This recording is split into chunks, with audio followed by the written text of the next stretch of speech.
Semangat pagi anak-anak. Hari ini kita akan belajar tema 3, subtema 2, pembelajaran 5. Isi materinya tentang sifat-sifat benda gas.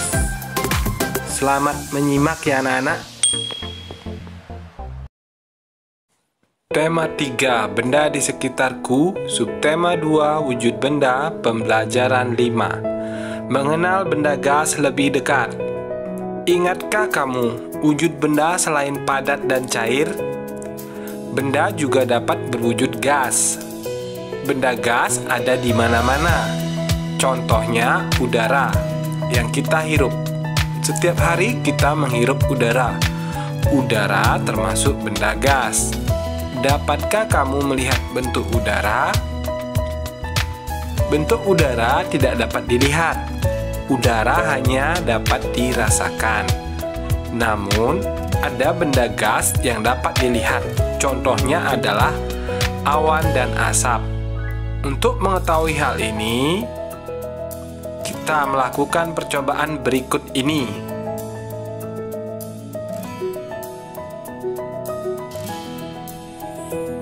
Percobaan pertama, mengetahui sifat benda gas. Lakukan secara berkelompok. Alat dan bahan: kantong plastik bening dan balon. Langkah-langkah percobaan: tiuplah balon sampai mengembang. Ikatlah mulut balon dengan karet. Tiuplah kantong plastik sampai mengembang. Ikatlah mulut plastik dengan karet. Amatilah bentuk balon dan kantong plastik tersebut. Bagaimanakah bentuk balon dan kantong plastik tersebut? Kemudian kita akan bersama-sama melengkapi tabel tentang percobaan yang pertama. Nah, anak-anak, kita melakukan percobaannya bersama-sama saja. Kalian di rumah cukup menyimak video ini ya anak-anak. Nanti jika kita sudah berada di kelas, kita akan mencoba berkelompok. Sekarang kita lanjutkan percobaan ini bersama-sama. Nah, dari hasil percobaanmu, simpulkan sifat benda gas. Benda gas mempunyai sifat yaitu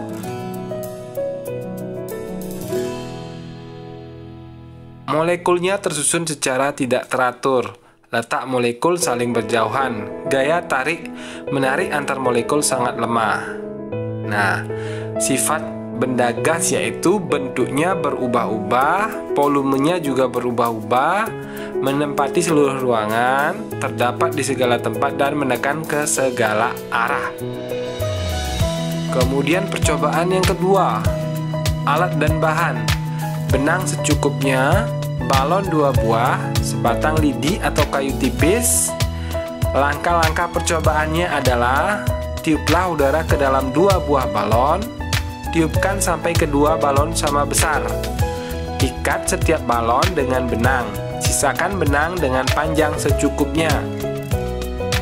Silakan kalian perhatikan penjelasan ini. Pada setiap ujung lidi atau kayu, gantungkan 1 buah balon yang telah terisi udara. Usahakan posisi lidi atau kayu tetap mendatar. Perlahan-lahan tusuklah sebuah balon yang berisi udara. Perhatikan udara yang keluar dari tempat yang ditusuk. Letakkan tanganmu di dekat tempat keluarnya udara. Apakah yang terjadi? Yang satu perlahan akan kempes. Nah,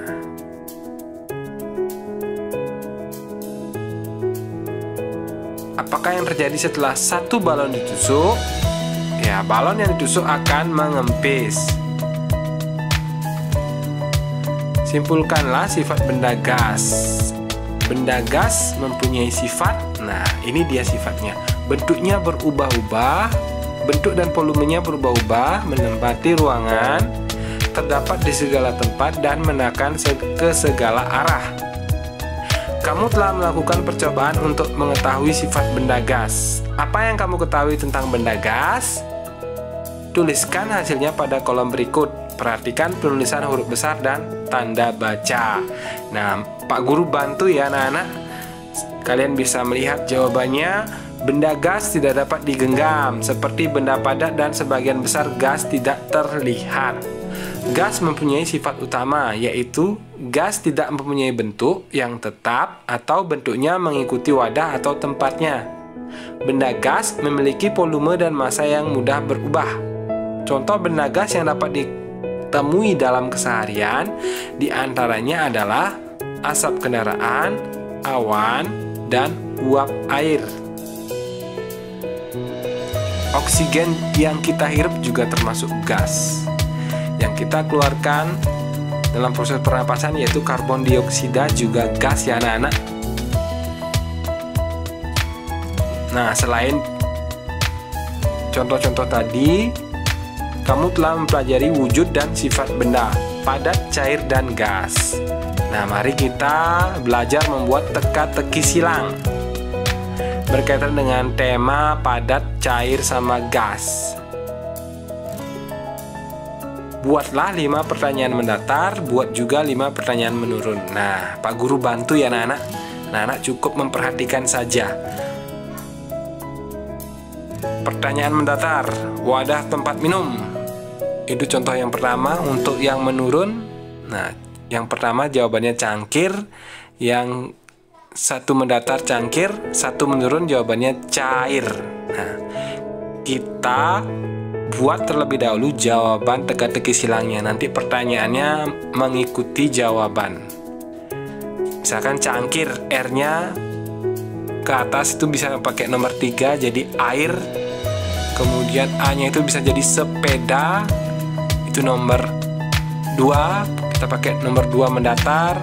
Kemudian menurun nomor 2 kecap, kita pakai karena cangkir itu ada K jadi kecap. Kemudian mendatarnya ini berarti yang nomor 2 awan.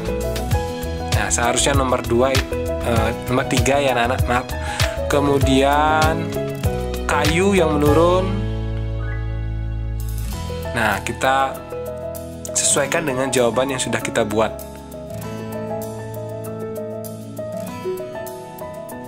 Benda padat yang digunakan untuk berangkat sekolah dan biasanya di kayu. Tadi sudah ya, di jawaban itu sepeda. Ini yang mendatar. Benda gas yang sering terlihat di langit. Awan tadi. Kemudian benda cair yang banyak dimanfaatkan untuk penyedap makanan. Kecap tadi. Kita buat kecap. Kemudian salah satu contoh benda cair sudah tadi juga ada di depan jawabannya.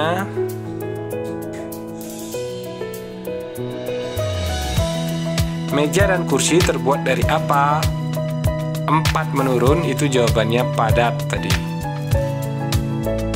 Nah, seperti itu contoh membuat teka-teki silang. Kita buatkan dulu jawabannya sehingga membuat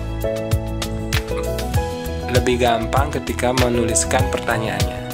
Kamu telah melakukan percobaan kedua bersama Pak Guru. Percobaan kedua membuktikan bahwa benda gas mempunyai massa. Semakin besar massa benda, semakin besar pula beratnya.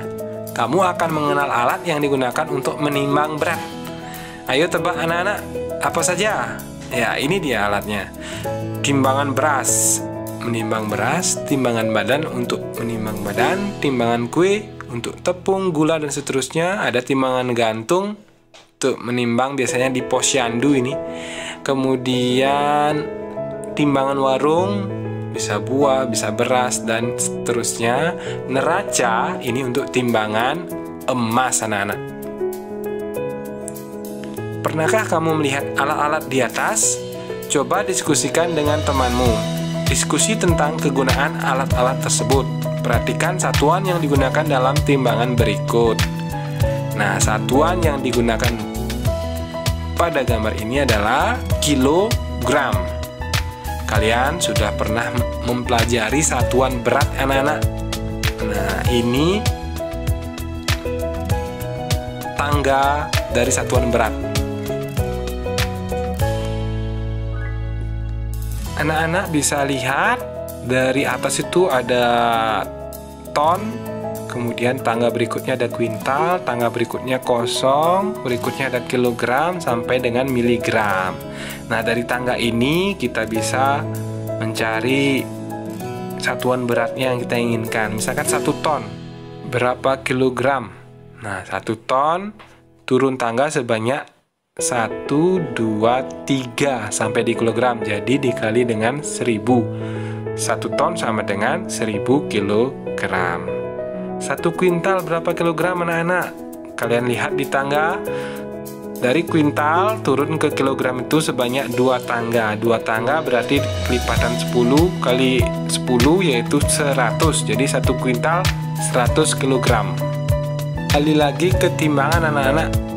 Nah, kita akan mencoba menjodohkan dengan benda dengan alat timbangnya. Ini adik bayi ya anak-anak, adik bayi pakai timbangan gantung. Kemudian telur. Nah, ini kalau di Jawa telur itu ditimbang. Jadi timbangan yang warna hijau. Emas ini kalung pakai neraca. Tepung kita pakai timbangan untuk kue atau tepung. Kemudian ini beras, 1 sak, 1 karung itu dipakai timbangan beras yang besar. Sudah jelas anak-anak tentang alat timbang? Nah, berikutnya, hari Minggu Dayu dan Ibu membuat masakan istimewa. Dayu membantu Ibu menimbang bahan-bahan yang diperlukan. Dayu menggunakan timbangan kue.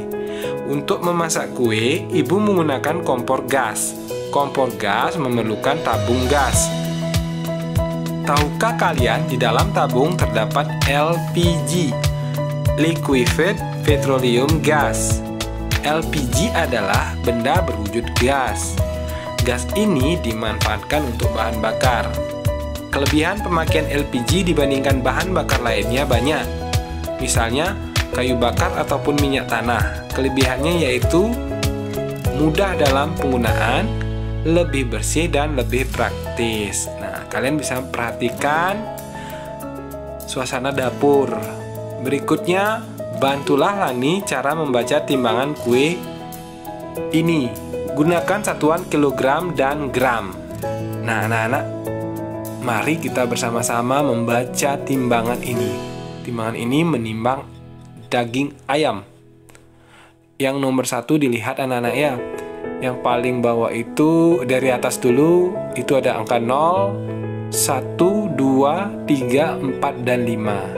Nah, kemudian ada garis di antara 1, 2, 3, 4, 5, dan 0 itu ada garis pendek jumlah 5, yaitu nilainya masing-masing garis 200 gram. Satu garis nilainya 200 gram. Jadi untuk timbangan yang pertama ini bernilai karena di atas angka 5, jadi 5 kg, lebihnya lagi 1 garis yaitu 200 gram. Nah, coba perhatikan sekarang anak-anak gambar kedua, timbangan yang ada di tengah-tengah. Itu di atas angka 4. Jadi 4 kg. Kemudian garis kecilnya itu ada 3. Jadi dikali 3. 200 dikali 3 sama dengan 600 gram. Gambar ketiga anak-anak. Setelah angka 3, jadi gambar yang ketiga 3 kg, terus lebihnya lagi 2 garis, 2 strip itu, jadi 200 kali 2 sama dengan 400 gram. Nah, mudah-mudahan anak-anak mengerti yang lanjut anak-anak untuk gambar yang paling kiri. Ini anak-anak pas ya, jadi pas di angka 3 kg. Berikutnya yang di tengah angka 2 kg lebih lagi 1 garis yaitu 200 gram. Yang terakhir pas di angka 5 kg. Mudah-mudahan dengan menyimak dengan baik kalian dapat mengerti. Berikutnya timbangan ikan. Yang ini 4 kg lebih 200 gram. Kenapa 200? Karena cuma lebihnya 1 garis. Berikutnya gambar yang di tengah, 5 kg lebih lagi 1, 2, 3. Lebih lagi 3 garis anak-anak. Jadi berapa? Ya, 3 kali 200 sama dengan 600 gram. Gambar yang terakhir itu pas di angka 2 kg. Simak dengan baik ya anak-anak. Pernahkah kamu memperhatikan asap yang ada di sekitarmu?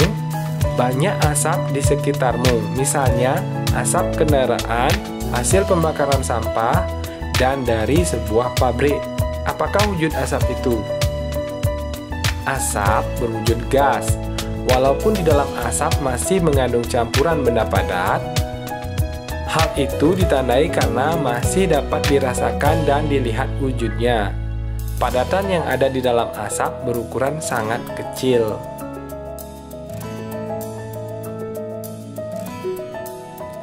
Nah, ini adalah asap kebakaran hutan anak-anak. Waduh, sayang sekali ya. Udin membaca berita tentang bencana kebakaran. Bencana tersebut terjadi di beberapa wilayah di Indonesia selama tahun 2015. Kondisi ini mengakibatkan asap menutupi beberapa wilayah di Indonesia. Dan juga sampai ke luar negeri ya, negara tetangga kita. Nah, ini ada bacaan.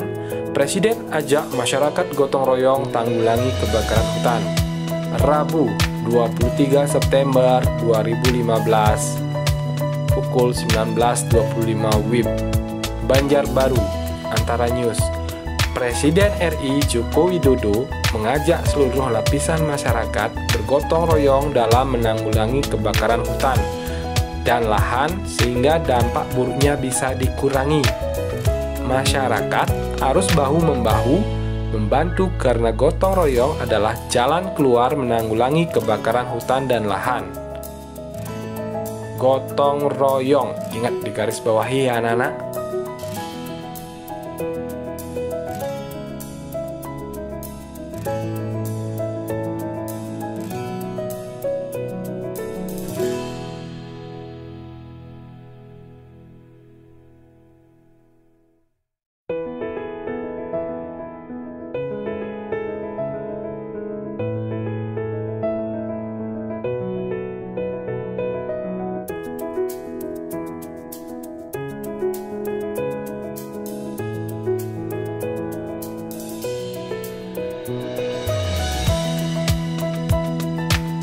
Setelah membaca bersama berita ini, kita akan menjawab pertanyaan. Apa pesan Presiden menurut berita tersebut? Nah, apa kira-kira anak-anak? Presiden ajak masyarakat gotong royong tanggulangi hutan. Nomor 2, mengapa gotong royong diperlukan untuk menanggulangi kebakaran hutan? Ada yang tahu jawabannya anak-anak? Nah, karena gotong royong merupakan jalan keluar dalam menanggulangi kebakaran hutan. Semua pihak termasuk pemerintah pusat, pemerintah daerah, swasta, dan masyarakat harus ikut gotong royong. Jika ada yang memadamkan, ada pihak yang membakar, dan ada pihak yang tidak peduli, maka kebakaran hutan tidak akan pernah selesai. Tugas semua adalah bersama-sama untuk membangun kesadaran, kemauan, dan kemampuan dalam pencegahan terjadinya kebakaran hutan, lahan, dan kebun. Ini adalah tanggung jawab kita semua. Dengan cara bergotong royong, kita dapat mengatasi masalah yang kita hadapi bersama-sama. Apa yang harus dilakukan masyarakat untuk mengurangi kebakaran hutan selain dengan gotong royong? Ayo, apa anak-anak? Yaitu dengan cara meninggalkan teknik pembukaan lahan dengan cara membakar. Kemudian berhenti membeli produk dari lahan-lahan yang terbuka dibuka dengan cara dibakar. kemudian memberi sanksi yang tegas kepada para pelaku pembakaran hutan yang telah terbukti. Kita sudah berada di akhir video pembelajaran hari ini. Sampai jumpa esok hari anak-anak, tetap semangat belajar dari rumah. Jangan lupa yang belum subscribe channelnya Pak Guru, dibantu ya, subscribe channelnya Pak Guru, kemudian kalian bisa like, comment, and share di media sosial milik kalian. Terima kasih.